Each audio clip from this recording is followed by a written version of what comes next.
बिस्मिल्लाहिर्रहमानिर्रहीम। कल वाले वाक़े से रिलेटेड जो है वो काफ़ी सारे लोग क्वेश्चंस कर रहे थे और कुछ जर्नलिस्ट भाई भी आए हुए हैं। उन्होंने भी कहा कि उससे आप कुछ फैक्ट्स बताएं, उसका कोई बैकग्राउंड बताएं। तो मैं आपको सारा उसका बैकग्राउंड बताता हूँ जितना भी शॉर्ट से टाइम के अंदर।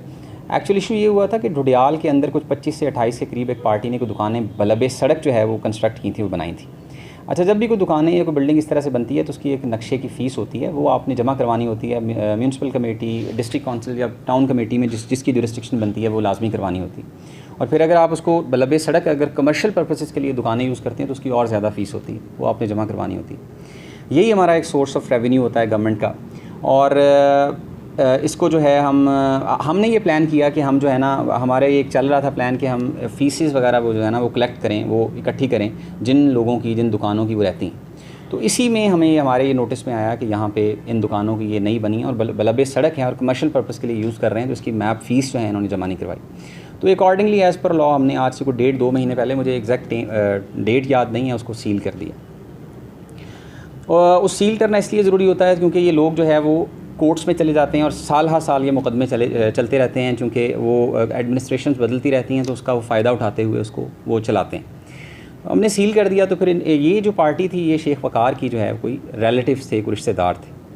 तो और भी जगहों से हमें वो मुख्तलिफ़ लोग से कॉल करवा रहे थे। तो हमने अपने तौर पे ये डिसाइड किया कि इनको जो है ना कुछ 14 दिन का टाइम दे देते हैं जिसमें ये फ़ीस जमा करवा दें, क्योंकि हमारा पर्पज़ यही था कि फ़ीस नक्शों की जमा हो जाए।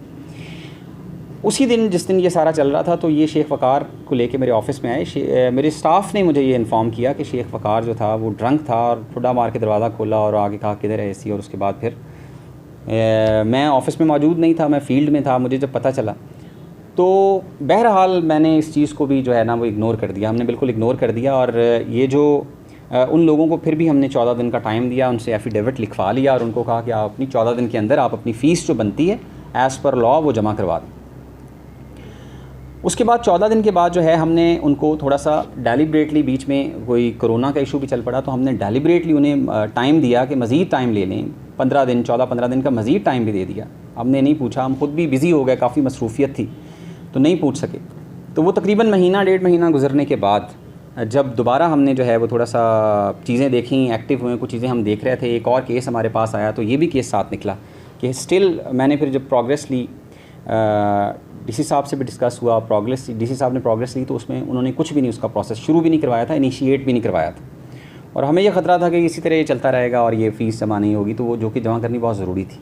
तो अकॉर्डिंगली एज़ पर लॉ हमने दोबारा तकरीबन 1.5 महीने के बाद 14 दिन को इनको टाइम दिया था और तकरीबन 1.5 महीने के बाद कम से कम जो मेरे जहन में आया है वो हमने जो है ना, इससे ज़्यादा हो सकता है, इससे कम नहीं होगा, तो वो हमने दोबारा जो है दुकानें जो हैं वो सील कर दी। अब ये दुकानें सील हुई हैं तो उस पर फिर ये दोबारा जो है, चूँकि वो शेख वक़ार के रिलेटिव्स थे तो ये उसके पास गए हैं, तो इसने जो है वो वहाँ पे फिर उसके बाद जो है जो भी इनकी आपस में बात हुई, फिर इसने जो है वो घर में घुस के जो है वो जिस तरह से वो थ्रेट करना, धमकियाँ लगाना और उसके बाद जो है फ़ोन पे गालम गलोच करना, वो सिलसिला जो है स्टार्ट किया।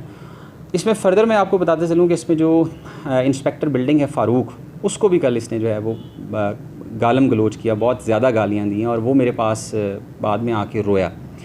और जब मैंने ये सारी सिचुएशन देखी और सारा देखा तो फिर उस पर बेसिकली अपनी ज़ात के लिए नहीं, लेकिन क्योंकि इससे पहले इसका ये था कि मुख्तलिफ़ और भी शिकायत मुझे गाहे बगाहे मिलती रहती थी।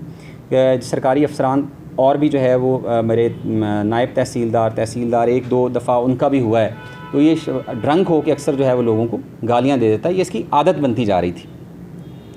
तो मतलब छोटी मोटी जो बदमाशी करने की और थ्रेट करने की, पहले इल्ज़ामात लगाता है। इसका तरीक़ेकार ये था, पहले संगीन को इल्ज़ामात लगाता है, उनको ब्लैकमेल करके प्रेशराइज़ करने की कोशिश करता है, बाद में फिर गालम गलोच की तरफ आता है। तो ये ऑलरेडी था। और इसका एक और छोटा सा मैं और बता दूं कि आज से कोई 5-6 महीने पहले, एक दफ़ा पहले भी इसको हम समझा चुके हैं। इसने ड्रंक होके मुझे कॉल की और मुझे कॉल करके एक इशू पे इसने काफ़ी ज़्यादा बदतमीज़ी की, जो कि मैं मतलब जो है वो बता भी नहीं सकता, इतनी घटिया इसने लैंग्वेज इस्तेमाल की। और उसमें मेरी फ़ैमिली तक को उसने कहा कि जनाब आपकी जो है वो बच्ची है एक और फैमिली है तो हम छोड़ेंगे, मैं ये कर दूँगा वो कर दूँगा। तो मेरे नज़दीक ये कुछ भी नहीं है, एक छोटा सा बदमाश है।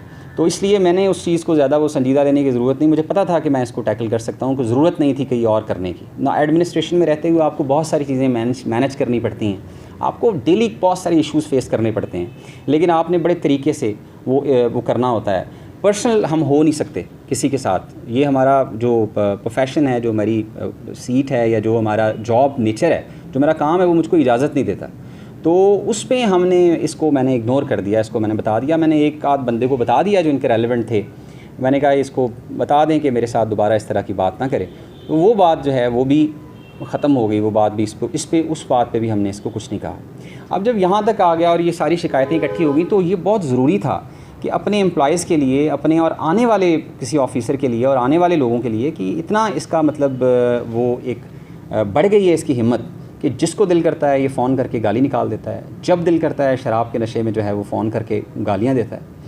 तो ये करना बहुत ज़रूरी था। तो ये मेरा जो प्रिंसिपल जो स्टैंड है वो इस पे है कि ये ताकि आइंदा के लिए और मैं इंशाल्लाह ये हम इंश्योर करेंगे। तमाम सरकारी महकमों को मैंने बता दिया है, उनसे भी बात हुई है। तो कभी भी इसका कोई इस तरह का फ़ोन आता है तो विल नॉट स्पेयर हिम इंशाल्लाह, ताकि और भी इस तरह की बेसिकली ये जो एक जहनीत है, हाँ, इस जहनीत को हमने ख़त्म करना है। ये अभी हम बहुत आगे आ गए हैं, बहुत पढ़ा लिखा मुआशरा है हमारा, और इस तरह की चीज़ों की हमारे जो है वो बिल्कुल गुंजाइश नहीं है। और फिर मेरा आवाम से सवाल है कि अगर एक सरकारी अफसर अपना जो है वो ड्यूटी सर अंजाम दे रहा है, तो अगर उसकी कोई फैमिली की तरफ या इस तरह से कुछ थ्रेट करता है, तो मेरा ख्याल है कि उस पर ये मुझे आप बताएं कि उस पर फिर क्या करना चाहिए।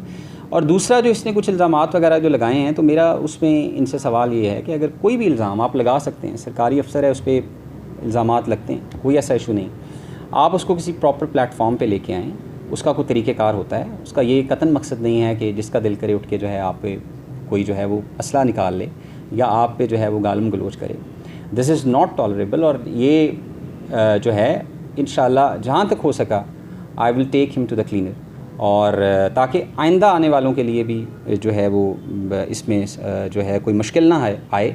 तो इंशाल्लाह जब तक मैं यहाँ पे मौजूद हैं सब कुछ इनको अच्छी तरह से क्लियर करके जाएंगे, ताकि कोई भी बंदा इस जहनीत वाला मुआशरे में पनप ना पाए। Thank you.